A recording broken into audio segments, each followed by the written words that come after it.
అంటే అక్కడ ఆ పరిచయంతో ఒక వెపన్ తీసుకోవాలనుకున్నా, వెపన్ తీసుకొచ్చి ఇచ్చారు ముఖేష్. ఓకే, తర్వాత ఏం చేస్తారు వెపన్ తీసుకొని? తర్వాత ఇక పెద్ద పెద్దలని అడ్రస్ తీసుకొని వాళ్ళకి లెటర్ ప్యాడ్ రాసి ఇచ్చేసాను. ఇచ్చి 10 లక్షలు ఈ ఆలోచన ఎవరు ఇచ్చారు? అతను ఇచ్చింది. అంటే మేము జైల్లో ఆల్రెడీ ఫస్ట్ టైం మాట్లాడుకున్నాం సార్, ఇట్లా చేస్తే ఇట్లా ఉంటుందని చెప్పని మాట్లాడుకున్నాం. ఆ లిస్ట్ అంతా రెడీ చేశారు. ఎవరెవరిని చేశారు, బెదిరించారు? పెద్ద పెద్ద సార్, ఇప్పుడు లారీలు అవి ఉంటాయి, బస్సులు అవి ఉంటాయి కదా సార్, వాళ్ళని పెద్ద పెద్ద బిజినెస్ వడ్డీ వ్యాపారాలు ఉంటారు కదా వాళ్ళని. అంటే లెటర్ ప్యాడ్ మీద ఎవరు, ఏ పేరు మీద రాసేవారు? ప్రజెక్ట్ మన చంద్ర పుల్లారెడ్డి గ్రూప్ అని ఉంటారు. ఓకే, లెటర్ రాస్తే వాళ్ళు తీసుకొచ్చి ఇచ్చేవారు సార్. కొంతమంది పోలీస్ కంప్లైంట్ ఇస్తే ఇవ్వరు సార్. ఎందుకు అంత నమ్మకం? ఆ సినిమాదంతా సినిమాలో ఇయ్యరు. అంటే మీరు అడిగిగానే డబ్బులు తీసుకొచ్చి ఇస్తారు. ఆ విధంగా ఎంత కలెక్ట్ చేశారు? దాదాపు 1,20,00,000 దాకా చేసినాను. 1,20,00,000 దాకా చేసినాను. ఏం చేశారు డబ్బులు? డబ్బులు అరెస్ట్ అయింది సార్. అరెస్ట్ అయిన దొరికినాయి. ఒక 8 నెలలు 9 నెలల తర్వాత దొరికినా సార్ నేను. ఇప్పుడు ఫస్ట్ 16 కేసులు చేసినట్టారు కదా. 16 కేసులు ఉట్టి మీద పడ్డేసాను నాయి. నెక్స్ట్ ఇప్పుడు అది పండిత్ ముఖేష్ శర్మ అతన్ని కలిసిన తర్వాత ఒరిజినల్గా ఒక 6 కేసులు చేసిన. 6 కేసులు చేస్తావు. ఫస్ట్ ఎవరికి వెళ్ళి బెదిరించారు లెటర్ రాసి? మా ఇక్కడ కోంపల్లి ఉంటాడు సార్. ఎంత? 20 లక్షలు ఇచ్చాడు స్టార్టింగ్, ఫస్ట్ అది బోనియా? అంటే తీసుకొని డైరెక్ట్గా ఇచ్చాడా లేదంటే అక్కడ పెట్టాడా? మేమే పోయినాం సార్ ఇంటికి. ఆఫీస్ ఉంటుంది ఆయన మొత్తం మాకు ఇన్ఫర్మేషన్ ఇచ్చే అతను ఒక అతను ఉండే. అతని ద్వారా ఏ టైంలో ఇంట్లో ఉంటాడో, ఏ టైంలో ఆఫీస్ ఉంటాడో తెలుసుకొని డైరెక్ట్ మేము ఇద్దరం పోయి ఆ లెటర్ ఇచ్చినా మీకు డబ్బులు కావాలని చెప్పండి. సరే అని చెప్పని ఇచ్చినాం. అంటే 50 లక్షలు అడిగినాం సార్. నీ డబ్బులు నాగలేవు, 20 లక్షలు ఉన్నాయి, నాకు కొంచెం టైం కావాలన్నాడు. సరే అని చెప్పని 20 లక్షలు తీసుకున్నాం. మళ్ళీ వస్తామని చెప్పినా మళ్ళీ పోలేక 20 లక్షలు ఏం చేశారు? 20 లక్షలతో ఇంకా 2 వెహికల్ తెప్పించినాం సార్. ఒక వెహికల్ తీసుకున్నాం. ఏ వెహికల్? 4-wheel car. ఓకే, అటు మొత్తం టీం ఎంతమంది మీరు? టీం మొత్తం 4 అందులో బ్రహ్మచారి, ముఖేష్ శర్మ, రాజు అనేటాయన, సదానందం అనేటాయన. ఓకే, ఈ నలుగురు ఇంకొక టీం ఫామ్ చేశారు. మనకు 2 వెపన్స్ తెప్పించుకున్నారు. తర్వాత ఎక్కడికి వెళ్ళారు? ఇంకా తర్వాత కర్ణాటక. ఎందుకు అంత దూరం? ఎందుకు ఇక్కడ ఉండడానికి సరిపోరేనా? అక్కడ ఉన్నారని తెలిసి అక్కడ పోయినాం సార్. అక్కడ ఒక 40 లక్షలు తీసుకున్నాను. తర్వాత ఇక్కడ సిటీలో ఒక మర్డర్ చేశాను. మర్డర్ ఎందుకు? అంటే ఒక ల్యాండ్ విషయంలో మాట పెరిగింది అన్నట్టు. ఏ పోలీస్ స్టేషన్లో? అవుతున్నారు. ఎవరిని మర్డర్ చేశారు? ఆ ల్యాండ్కి సంబంధించిన అతను. అంటే ల్యాండ్ వేరేట్ ఉంది, మ్యాటర్ వేరేట్ అనేది. నేను మాట్లాడడానికి పోయినా, నా పేరు తెలుసు కానీ ఆ క్యాండిడేట్ నేనని తెలియదు వాళ్ళకి. ఒకసారి 2 సార్లు మాట్లాడిపిస్తే సరే అన్నాడు. కొన్ని డబ్బులు కూడా ఇప్పించిన సార్, 50,000 కూడా ఇప్పించిన సైడ్కి అమ్మని చెప్పని. సరే చూద్దామని అన్నాడు. పోయి చెప్పిన, ఆయనకు తిరిగి చెప్పిన. ఇప్పుడు నాకు 10 కోట్ల ఆశ ఉంది సార్, నేనే లేకుండా ఒక ఆశ నా ఏమో రాదు కదా. ఎందుకన్నా నీకు ఉట్టిగా వచ్చింది కదా, దాన్ని వదిలేయని చెప్పంటే నా ముందరికి వచ్చి నువ్వు మాట్లాడతావారా అని చెప్పని కొంచెం ఎక్కువ మాట్లాడి నువ్వు మంది అవుతాను ఇట్లే బీర్లు పెట్టి ఉండేది.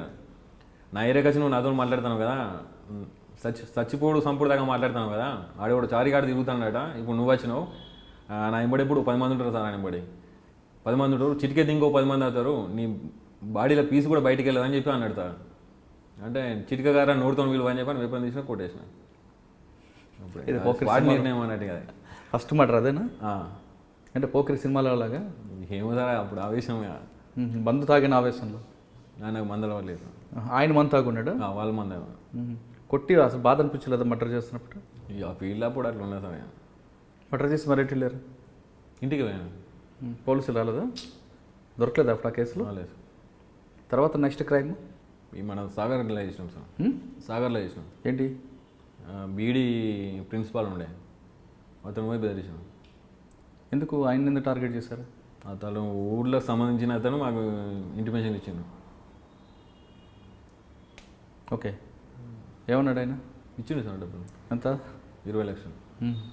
నెక్స్ట్ క్రైమ్ అయితే వాళ్ళ ఆమెకు కానిస్టేబుల్కు కొన్ని లింక్ ఉండే. మా డ్రైవర్ ఏం చేసిండంటే మాకు చెప్పలేదు, అతను ఫోన్ తీసుకొని వచ్చిండు. మళ్ళీ నేను అతనికి ఫోన్ చేసి చెప్పిన, సార్ ఇట్లా చిన్న మిస్టేక్ జరిగింది, ఎక్కడ సంగారెడ్డి పోయి ఫోన్ చేసిన సార్ అతను నంబర్ కనుక్కొని చేసినా నేను ఇలా మిస్టేక్ జరిగింది సార్, ఫోన్ తీసుకొచ్చిండు పంపిస్తా అంటే చెప్పాడు. ఇంకొక 10 లక్షలు కావాలంటే ఇస్తా, కానీ ఫోన్ మాత్రం పడేయండి, నేను సిమ్ బ్లాక్ చేపిస్తా, దయచేసి వాడదు, ఇంకా కావాలంటే 10 ఫోన్లు ఇప్పిస్తా, డబ్బులు కావాలని ఇస్తా అని చెప్పి అన్నాడు. ఎవరు బీఈడీనా? ఆ ప్రిన్సిపల్ సార్. అంటే ఆయన ఫోన్ తీసుకొచ్చారా? అతని ఫోన్ ఒకటి తీసుకొచ్చింది, నాకు బయటికి పోయిన తర్వాత చెప్పాడు. ఉన్న పరిస్థితులు మళ్ళీ తిరిగి పోలేదు అన్నాడు. ఇప్పుడు వాళ్ళ ఇంటికి పోలీస్ స్టేషన్కి మధ్యలో గోడే ఏం లేదు అంటే వాళ్ళు వస్తారు పోలీసు వాళ్ళు, అట్లాంటి ఇంట్లో పోయినాం. అయితే బయట డ్రైవర్ ఫోన్ తీసుకొచ్చింది నాకు చెప్పలేదు వాడు దాచిపెట్టుకుంటే ఇది ఒక ఫోన్ చెప్పిండు నాకు. చెప్తా నేను తెల్లారి సంగారెడ్డి పోయి చెప్పిన ఇట్లా పొరపాటు జరిగింది సార్ ఇట్లా అని చెప్పంటే, సరే మీరు చేసినందుకు నాకు కొంచెం మనశ్శాంతి ఉంది, లేకపోతే రాత్రి మొత్తం నేను నిద్రపోలేదు, ఇంకా 10 లక్షలు కావాలంటే నేను ఇస్తా, 10 ఫోన్లు కావాలన్నా కూడా నేను ఇప్పిస్తా, కానీ దయచేసి ఆ ఫోన్ మాత్రం వాడద్దని చెప్పాను. లేదు సార్ పడేస్తామని చెప్పని నేనే తుక్కు దంచి పడేసిన సార్. అయితే ఆ డ్రైవరు వాళ్ళ బావ అప్పుడు ఎస్పీ ఉండే రాజేష్ కుమార్ నల్గొండ ఎస్పీ, వాళ్ళ బావ కథ అని చెప్పాడు.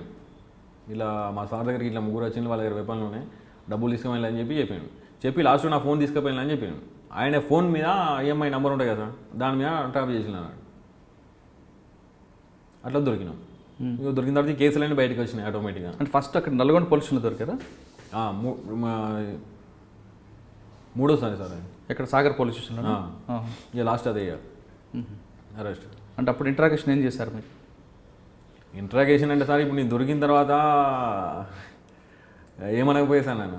ఎందుకు? ఇక అంతే, ప్రాపర్టీ దొరుకుతాయి కదా ఆయనబడి. ఎస్ఐ లాలీలు నాకు రాకపోయేది, సిఐ నుంచి ఏసీపీ మీదనే ఉండేది అన్నట్టు. వాళ్ళు కూడా చెప్పేది ఏమనకుండా కొట్టద్దు, వాళ్ళతో వాళ్ళు మాట్లాడద్దు, దగ్గర రావద్దని చెప్పని, ఏం తింటా అంటే అది తినిపించాలని చెప్పేది అన్నట్టు. అంటే దొరకగానే జరిగిన క్రైమ్ అంతా ఒప్పుకునేవాడు, ప్లస్ ప్రాపర్టీ రికవరీ చూపించాడు. దొరికేది సార్ నాయబడి, వెహికల్ దొరికేది, వెపన్స్ దొరికేది, ఇంకే వాళ్ళకి ప్రమోషన్ ఇంకేమే, వాళ్ళకి పండగ డబ్బులు దొరికేది లక్షలు. ఈ సంపాదన డబ్బులంతా మరి ఏమైనా చేసేవాడవా, లేదంటే పల్లెలకి వాళ్ళకి ఇచ్చేవాడవా, లేదంటే? సార్ అప్పుడు నాకు నేను పలానా అయినా అని చెప్పి నాకు ప్రూఫ్ లేదు సార్. పోలీస్ స్టేషన్లో అవి ఎఫ్ఐఆర్ అవి రాసుకుంటారు కదా, అవి జైళ్ళలో అడ్మిషన్ రాసుకుంటారు కదా, అవి తప్ప నేను పలానా మనిషిని అని చెప్పి నాకు ప్రూఫ్ లేదు.